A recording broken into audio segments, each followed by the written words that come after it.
ये आपका एरिया कितने बीघे में फैला हुआ पूरा एकड़ सर? ये पूरा 12 एकड़ का है। साइड में जो वो मकान दिख रहा है वो पूरा 4 एकड़ का है। इसके पीछे एक 4 एकड़ वो का है। उधर वो सामने एक और दिख रहा है, उसमें क्या गोबर का प्लांट उधर डाल रखा है क्या कुछ आपने? नहीं, ये इसमें ये प्लांट यहाँ से पूरी भूमि है। तो सब जगह यहाँ से पाइपलाइन के जरिए पानी हर जगह जाता है। ये गेहूं की खेती दिख रही है? ये गेहूं की खेती है, इसमें ड्रिप नहीं है। तो इसमें हमने यहाँ टंकी और बैरल लगा के रखा है। तो जब भी पानी जाएगा जी, तो ये नल के जरिए पानी के साथ मिक्स होके गेहूं। ये पानी का क्या आपने ट्यूबवेल करवा रखा है? क्या करवा? ट्यूबवेल भी है और ये जो वहाँ से निकला हुआ लिक्विड यहाँ भर के रखा है तो इसमें डालेंगे। यहाँ इसका नल भी है तो ये खराब नहीं होता, इसलिए मैं सिप ब्रेकिंग यार्ड अलग से ला के ऐसी एसएस की टंकी लगाई है तो सालों तक चलेगी।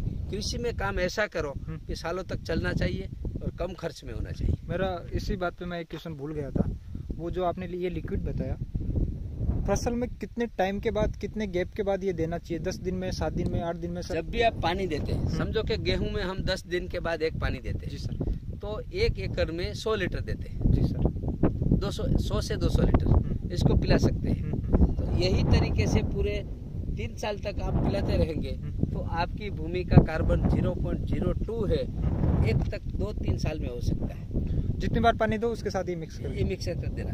अगर इसके ऊपर छिड़काव भी कर सकते हैं तो इसमें जो पैथोजन साइड है तो पैथोजन को मारने की क्षमता है। तो इसके ऊपर एक 15 लीटर का जो स्प्रे पंप आता है जी सर, उसमें आधा से 1 लीटर लिक्विड डाल के इसके ऊपर छिड़काव भी करते हैं हर एक फसल में।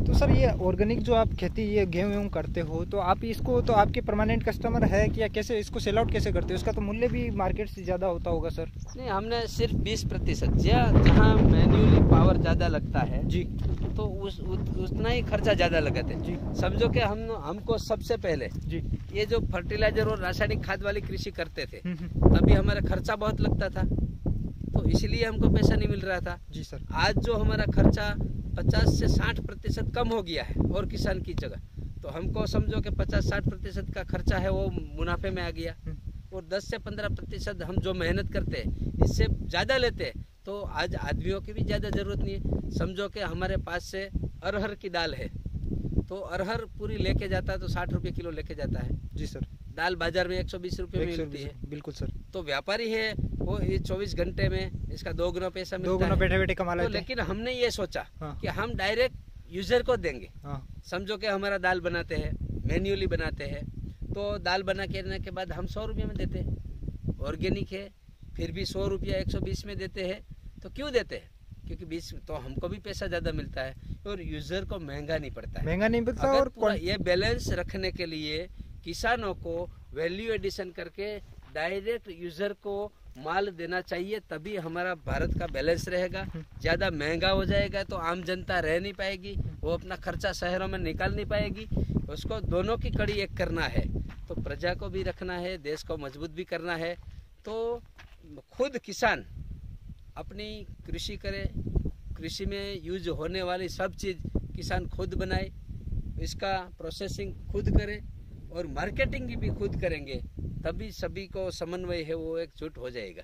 सर एक ये होता है कि चलो आप तो आपने मार्केट आपके पास, आप काफ़ी नाम भी चल रहा है आपका, आपके आसपास यहाँ काफ़ी कस्टमर्स भी आते हैं। दूर दराज एरिया में क्या होता है कि जो किसान भाई होते हैं मार्केट नहीं मिल पाता, लोग उन पे विश्वास नहीं करते, फिर उनको क्या वो ऑर्गेनिक खेती भी कर लिया, वो सेल करे तो सेल कहाँ करेंगे? ऐसे किसानों के लिए क्या किसान जो कि सरकार गवर्नमेंट इसमें हेल्प कर रही है, क्या किसान को अभ्यासु होना चाहिए, जानकारी होनी चाहिए। वो फालतू समय में बहुत समय निकालता है जी सर, लेकिन इसके बिजनेस के लिए जानकारी के लिए एक समय निकालेगा।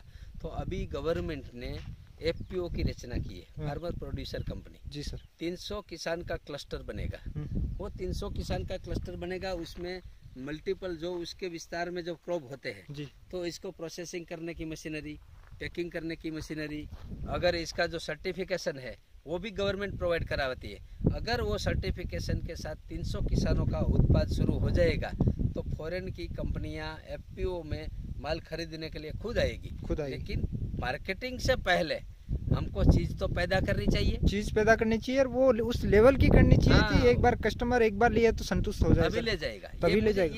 ये मैं बातें करता हूँ, मुझे वो दिखता है कि मैं गाय रखता हूँ इसलिए मेरा माल नहीं बेच रहा, मेरा माल मैं कभी मार्केटिंग इसका जब विज्ञापन में नहीं देता, कभी करते नहीं, देखता ही नहीं मैं। हम आपको एक बार हमको हमारी चीज आपको खिलाएंगे जी सर। दुनिया से हमारा अलग टेस्ट होगा, अलग से आपको फायदा करेगा, तभी आप वापस आएंगे। बिल्कुल तो सर। मैंने अपना मार्केटिंग ऐसे माउथ टू माउथ पब्लिसिटी से बनाया है। आप आया है तो आप हमारे सब चीज देखिए मैं धरातल से देखिए, लगी तो आप लेके जाएंगे। बिल्कुल सर। आपके 2 खास मित्र है उसको बोलेंगे, जिसके 4 मित्र है इसको बोलेंगे, 4 में से 400 4000 तक हो जाएगा। बिल्कुल सर। आगे देखते हैं, ये कौन सी खेती आपने लास्ट आपका सेगमेंट ये देख रहा हूँ मैं, ये कस्टर्ड एप्पल की खेती है। Custard Apple.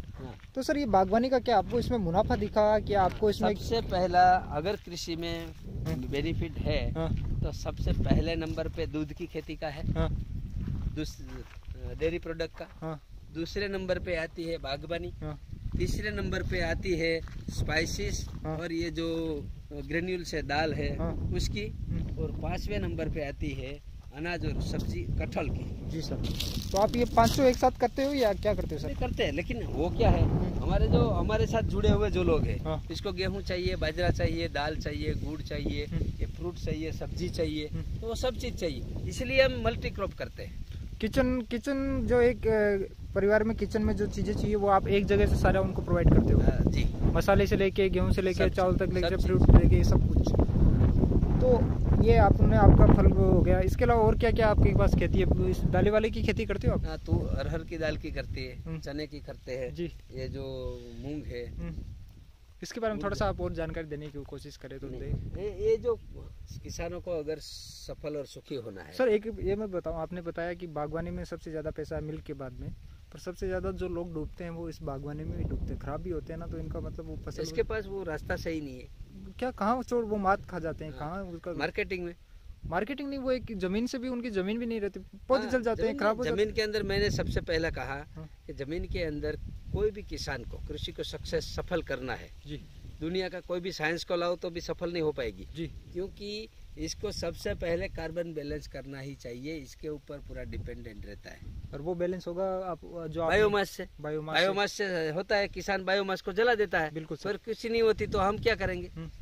वो बात तो सही है सर। सरकार क्या करेगी? सरकार बोल रही है कि भाई बड़े बड़े हार्वेस्टिंग श्रेडर मशीन सब सब्सिडी पे दिया है, तो उसको जो बायोमास है इसको भूमि के अंदर डालना चाहिए।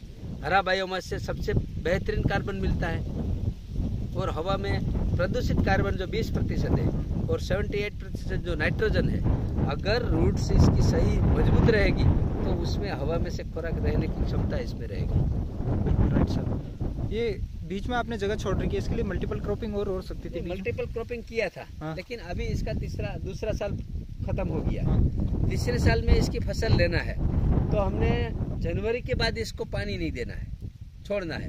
जनवरी के बाद पानी नहीं देना है, इसीलिए कोई फसल लगाएंगे तो जनवरी में तो तैयार नहीं हो पाएगी, इसीलिए अभी खाली छोड़ दिया है।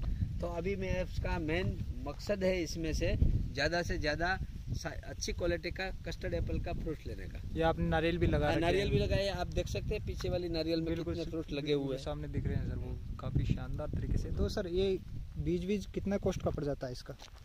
ये जो इसकी कलम जो मिलती है वो ट्रांसपोर्टेशन कितना लगता है इसके ऊपर डिपेंडेंट रहती है।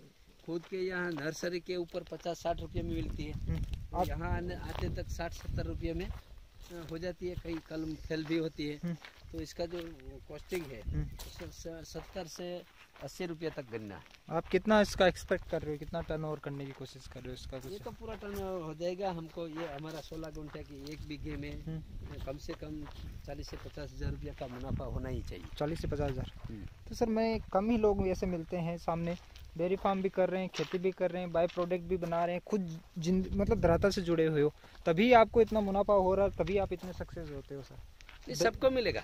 अगर किसी के कृषि में वो बोल रहा है कि मेरे पास मुनाफा नहीं है, वो मेरे पास आ जाएगा तो मैं पूरा प्रोजेक्ट के साथ, इसके नॉलेज के साथ यहाँ से दे दूंगा, वो पूरे सिस्टम्स में काम करेगा तो 100% इसमें मुनाफा है। शास्त्रों में भी लिखा है कि कृषि है वो सर्वोत्तम है, जो ये सर्विस नौकरियां है वो कनिष्ठ है, बिजनेस है वो इसको हल्का माना जाता था, लेकिन अब हम समझ रहे कि कृषि है वो सबसे छोटा वाला बिजनेस है, कि सर ये सबसे बढ़िया यही है, इसके खेती के बिना क्या है, इंसान खाएगा क्या? अगर इसको थोड़ा सा ध्यान से किया जाए तो इसमें जितना पैसा है, मुनाफा है, वो कहीं नहीं मिलेगा सर। इसको अगर रिसर्च करने वाला हो, तौर तरीके से एक सिस्टमिक वे से करे जैसे आप कर रहे हो, उस हिसाब से। एक प्रचार के अलावा ये प्रचार की बात नहीं है सर, आपको बड़े बड़े कई अवार्ड्स अभी आप मैंने देखे भी हैं, क्या क्या आपको मिल चुका है? अभी मैं देख रहा हूँ आपको नॉमिनेट भी किया है। ये जो अवार्ड्स मिला है वो मेरा लक्ष्य नहीं है। मेरा लक्ष्य है पूरे भारत नहीं सर, लक्ष्य नहीं है सर, फिर भी दर्शकों को जानना चाहिए कि नहीं, वो देते हैं जो लोग इसका मूल्य समझते हैं। वो बोला कि भाई ये काम तो आपने बहुत अच्छा किया है, तो वो देते हैं। और लोगों को इसका मूल्यांकन करना चाहिए। अवार्ड से सफल होता है ऐसा मैं नहीं मानता। ऐसा आप नहीं मानते, पर आपका जो कार्य, आपने जो हार्डवर्क किया, उसका रिटर्न फल आपको मिला है, मैंने देखा है। अभी आपको नॉमिनेट भी किया है गवर्नमेंट ने। अभी आप दुबई और अफ्रीकन कंट्रीज में जाओगे, वहाँ आप ट्रेनिंग दोगे आउट ऑफ इंडिया। कितना सौभाग्य की बात है भारत के लिए। हमारे जैसे जो किसान भाई है या जो दूर दराज एरिया में बैठे हैं, वो आप बाहर, दुनिया के बाहर, इंडिया से बाहर लोगों को शिक्षित करने जा रहे हो। और हाँ, इंडिया के किसान हैं, उनको पता भी नहीं है कि आप यहाँ ऐसा काम कर रहे हो, वो भी आ सकते हैं। उनके लिए भी सर कुछ ऐसा? यहाँ भी इंडियन किसानों के लिए यहाँ तो खुला दरवाजा है। ये समझो कि हमारे भारत की खेती बाड़ी है। ये पूरे भारत के किसानों की बाड़ी है जी। भारत सरकार की बाड़ी है जी। यहाँ आने के बाद जितने शिविर करना है, जितने लोगों को सीखना है, यहाँ कोई दरवाजा लगा के नहीं रखा है, यहाँ कोई मोनोपोली रखी नहीं है। यहाँ सब चीज मैं करता हूँ खुले दिल से, खुले तरीके से बताना चाहता हूँ कि भारत के हर एक किसान ऐसी कृषि करके पूरे वर्ल्ड में जिसकी डिमांड है वो पूरा कर सके। और भारत जो कृषि का जो सबसे बेहतरीन देश है, जो यहाँ 3 ऋतु है, बारिश है, सर्दी, मौसम सब है। बाकी सब देशों में एक एक जो क्लाइमेट्स है, ये पूरे दुनिया को इकट्ठा करके ऐसे करेंगे तो भारत देश बन जाएगा। बिल्कुल, भारत देश की सभी देशों की आवश्यकता है। हम वापस जो हमारे पुराने समय में जो विनिमय से व्यापार करते थे, कि हम अनाज चाहिए, आप पेट्रोल दो तो हम अनाज देंगे, आपको पानी चाहिए हम पेट्रोल दो तो हम पानी देंगे जी सर, आपको जो फ्रूट चाहिए तो आप वहाँ से टेक्नोलॉजी दो तो हम फ्रूट देंगे। तो यही तरीके में वापस आएंगे तब भारत महागुरु बनेगा। बिल्कुल सर, सही बात की आपने सर।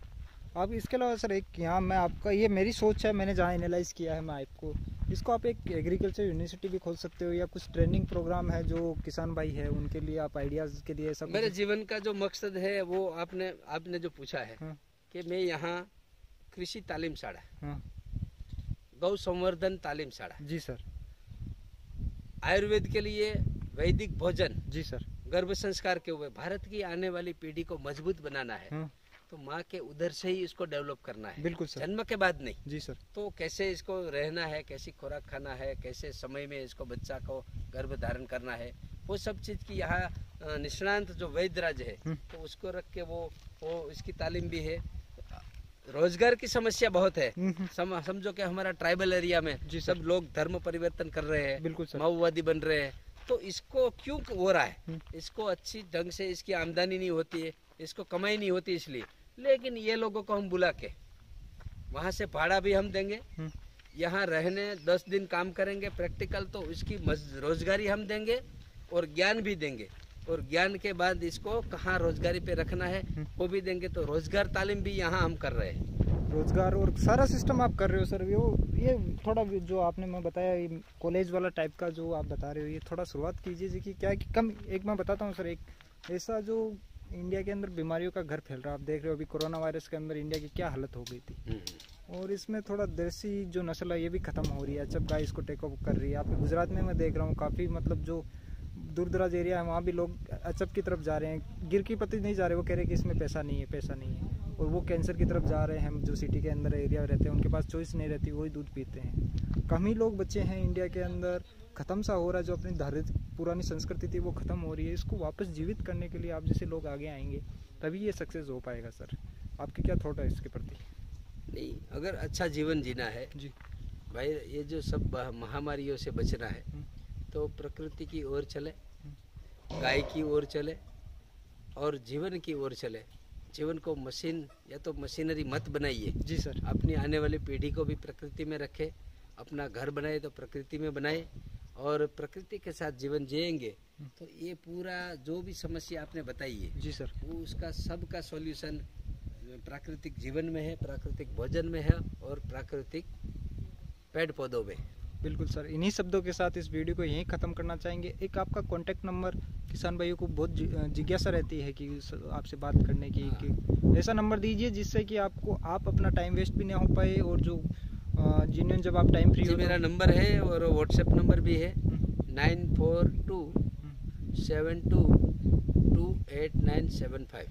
एक बार गुजराती में बता दीजिए, काफ़ी गुजराती के व्यूवर्स हैं उनको। 94 272 28 9 75। वो कहाँ पे है अपनी ये जो फार्म है, गिर गौशाला है, कैसे आ सकते हैं, जूनागढ़ से कितना दूर है, उसके बारे में? ये जो पूरे भारत में से जूनागढ़ तो गिर और गिरनार और लायन की वजह से बहुत फेमस है जी। तो एक जूनागढ़ आने के बाद वहाँ ट्रेन भी आती है। हाँ। और बस भी आती है। जी सर। फ्लाइट राजकोट में आती है, अहमदाबाद में आती है। अहमदाबाद से जामका 350 किलोमीटर होता है, राजकोट से 125 किलोमीटर होता है, जूनागढ़ से 22 किलोमीटर होता है। तो वो वहाँ से यहाँ डायरेक्ट आ सकते हैं। और हाँ, गूगल के ऊपर गिर गोपी फार्म डालेंगे तो हमारा लोकेशन लाइव लोकेशन आपको मिल जाएगा, यहाँ छोड़ देगा। इसके अलावा कुछ और बचा है जो मेरे को जानकारी नहीं है, आप बताना चाहो? इसके अलावा और क्या क्या सेगमेंट्स आपके बच्चे हैं जो आगे आने वाली वीडियो में अपन कवर करेंगे? आगे वाली जो समय है, हाँ। तो इसमें हम नई पीढ़ी को वो एक तो मजबूत बनाने के लिए पूरा प्रोग्राम बना रखा है। इसके बाद अभी जो नई पीढ़ी जन्म चुकी है, जो यंगेस्ट हो रही है, तो इसको मैं प्रकृति की ओर, प्रकृति के बिजनेस में इसको लेके जाना चाहता हूँ कि यंग जो आदमी कर सकता है, उत्साह से साथ कर सकता है, इसको साथ पहले जानकारी देके इसको हृदय को जोड़ना है। अगर इसको वो जुड़ जाएगा तो वो हमारे से भी अच्छा सर्जन कर सकता है। तो यही मेरा मकसद है। चलो सर, देश के युवा आगे आए, लड़कियां लड़के, ये हमारी भारतीय संस्कृति का मूलाधार स्त्री है। बिल्कुल सर, स्त्रियों को भी आगे आना चाहिए और इसमें बहुत बड़ा काम करने की बहुत बड़ी आगे की भी भविष्य भी है। आगे अच्छा भविष्य है, उजागर भविष्य है इसके अंदर। इन्हीं शब्दों के साथ सर उम्मीद करता हूँ कि आपने जो जानकारी मेरे को नहीं थी, मेरे को भी बहुत कुछ सीखने को मिला। जितनी जानकारी किसान भाई है उनको भी कुछ नया सीखने को मिला है, और इसको एक अलग वे में आपने डिस्क्राइब किया है। धरातल से जुड़ के आपने ज़मीन से हकीकत है उससे आपने रूबरू करवाया है। इन्हीं शब्दों के साथ इस वीडियो को यहीं ख़त्म करना चाहेंगे। आपका तहे दिल से बहुत बहुत धन्यवाद। और मैं अपने आप को सौभाग्यशील मानता हूँ कि मैं आपके पास आया, आपने मेरे को इंटरव्यू दिया, आपने जो ज्ञानवर्धक बातें हैं कुछ मेरे को सीखने को मिला, और जो किसान भाई है, व्यूवर्स है, उनको भी अच्छी खासी जानकारी। आपका भी धन्यवाद करना चाहता हूँ कि आप ऐसी जानकारी लेके पूरे देश के किसानों को मिलेगी, तो उससे आपका भी बहुत बड़ा रोल रहेगा कि किसान जो परेशानी है उसमें से बाहर आए, नया कुछ सीखे। पूरी जिंदगी अभ्यास के साथ ही होनी चाहिए कि मेरे को आखिरी सांस तक कुछ न कुछ सीखना है। इन्हीं शब्दों के साथ सर आपका तहे दिल से बहुत बहुत धन्यवाद। Thank you so much sir.